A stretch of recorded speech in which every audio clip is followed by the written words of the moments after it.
your continued dedications to the duties of law enforcement. This forum is not merely a routine gathering. It's a strategic opportunity to align our operations, reinforce our values, and renew our collective resolve. Let me begin by commending your resilience, strategic commanders, in the face of rising challenges. The sacrifices you make, often without fanfare, are the bedrock of public safety. I thank each of you for standing firm against forces that seek to destabilize our nation. It is your courage and integrity that build and sustain the confidence of our people in the Nigerian police force. Leadership in the force is not ceremonial. It is earned daily on the field, by decisions that save lives, by judgment under pressure, and by integrity under scrutiny. That is why we must meet regularly to recalibrate our strategy, realign our focus, and renew our commitment. As we assess our performance today, we must begin with an honest recognition of the fact that security landscape in Nigeria is changing and changing fast. Our adversaries are no longer bound by geography, ideology, or conventional tactics. The threats are multidimensional, armed, digital, ideological, and transnational. Our response must therefore be coordinated, intelligence-led, technology-enabled, and community-rooted. We must adapt, we must innovate, we must respond with agility, strategy, and unyielding commitment to the rule of law. Recent months have shown that when we act decisively and collectively, we can achieve substantial results. Between June and July 2025 alone, we recorded the arrest of 5,488 criminal suspects involved in offenses ranging from kidnapping and armed robbery to cultism and homicide. We recovered 316 firearms, 2,884 rounds of ammunition, and retrieved 216 stolen vehicles. Most importantly, we rescued 170 kidnapped victims, many from treacherous and hard-to-reach areas. Behind each of these numbers lies a story of courage. Permit me to share a detailed performance review that underlines our recent progress. A total of 5,448 criminal suspects were arrested across key offenses: kidnapping, armed robbery, cultism, homicide, cybercrime, trafficking, and violent assault. We recovered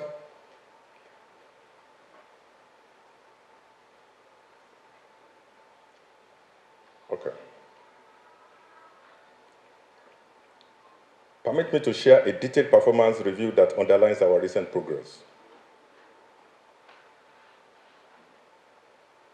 I would like to spotlight a few operations for deeper context. In Kogi State, on 23rd June, operatives repelled a kidnap attempt on 3 commercial vehicles along the Obajana-Oshokosho axis, engaging the attackers in a sustained gun battle and rescuing 24 victims unhurt. Benue State, 8th July, operatives of the Force Intelligence Department Intelligence Response Team, acting on actionable intelligence, intercepted and arrested Abubakar Issa, age 25, along the Lafia-Makurdi Expressway. He was found in possession of 3 AK-47 rifles and 1,002 rounds of 7.62 mm live ammunition, intended for distribution to bandits in Benue State. In Benue State, between 10th and 17th July, operatives of the IRT stormed Abinsi town and successfully apprehended Jacob Adiku on 16 July 2025, recovering 3 AK-47 rifles and 220 rounds of live ammunition from his hideout. Further investigation led to the recovery of an additional 5 AK-47 rifles, 1 rocket launcher, and 1,000 rounds of live ammunition from the arms dealer. In Edo State, on 11th July, in the Fuga-Agenebode axis, A collaborative operation between the police and local security units dismantled the kidnap ring and rescued 14 kidnapped victims. In Taraba State, on 12th July, a white Toyota bus conveying 17 passengers from Enugu to Yola was ambushed near Wukari. A swift and decisive police response led to the successful rescue of all passengers. In Plateau State and Ogun State, operatives of the Ogun State Police Command arrested two suspects, Yunusa Abdullahi and Peace Danlami, in Plateau State.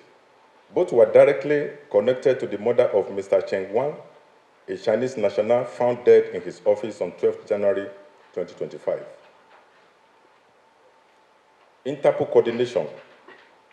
On 17th June, our NCB rescued 46 trafficked Ghanaians and arrested 7 human trafficking suspects following a complaint from Interpol NCB Accra.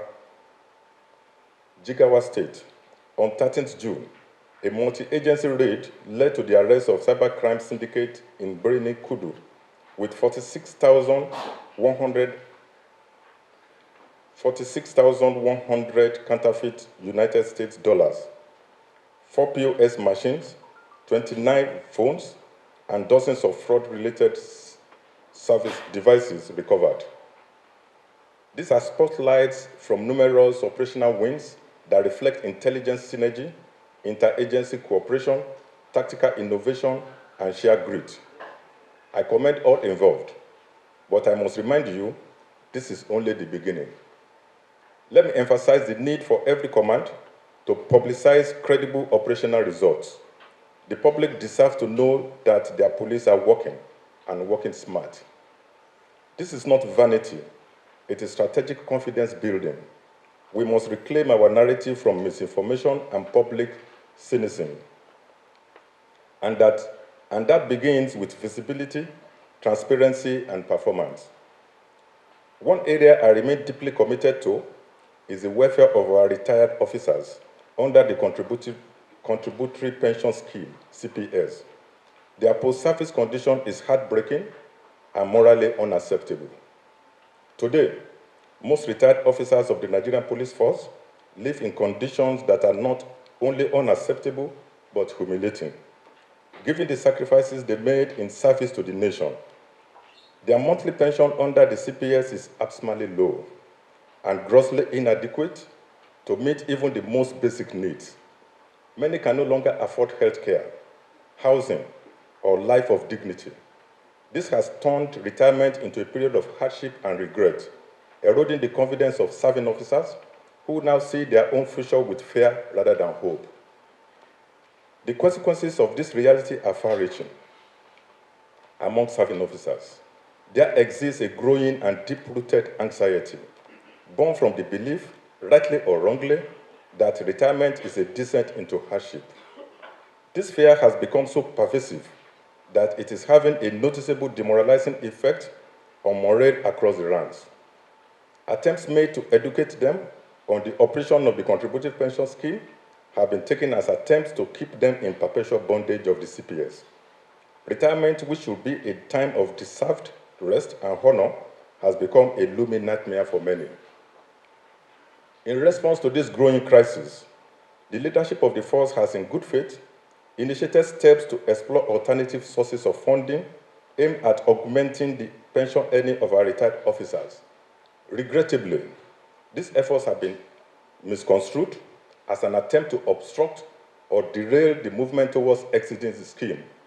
Let me state unequivocally that the position of the force remains consistent with the desires of our personnel, both serving and retired. This position was clearly articulated in our presentation to the National Assembly during the public hearing on the bill to exit the police from the contributory pension scheme. This stance was further reinforced in my recent letter to the National Assembly.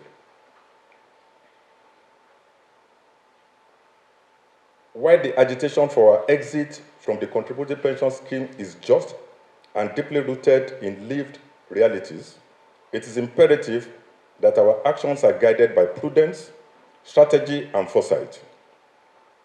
The leadership of the force, under my watch, is fully aware of the matter and is engaging at the highest level of government and the National Assembly.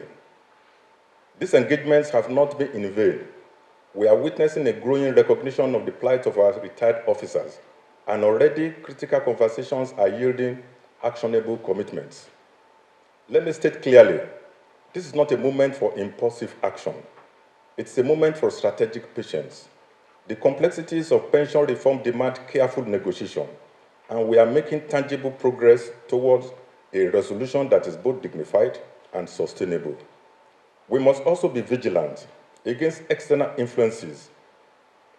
There are those who may seek to hijack our legitimate concerns for political theater or personal gain. We will not allow the pain of our heroes' past to become pawns in another man's agenda. To our retired officers, I make this solemn appeal. Hold the line. Your voices have been heard, your sacrifices are acknowledged, and your welfare remains at the forefront of our institutional agenda.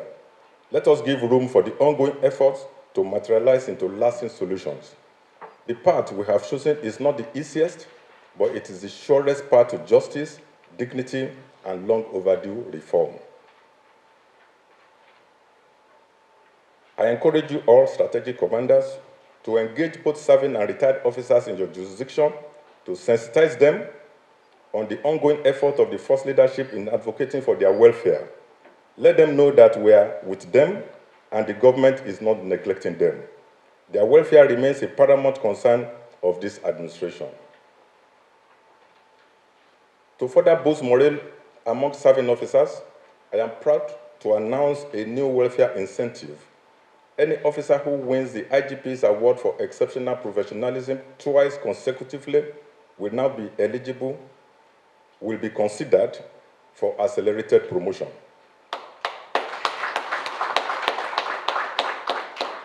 This is not just a reward, it's a call to excellence, creativity, and patriotism. We are building a culture where excellence is not just applauded, but advanced. The goal is clear. A motivated force is an effective force. Let us also recognize that while past efforts are commendable, they are not enough. Crime does not rest. Criminals do not pause. Our strategy must reflect that urgency. It must be proactive, data-driven, and seamlessly coordinated across commands and zones.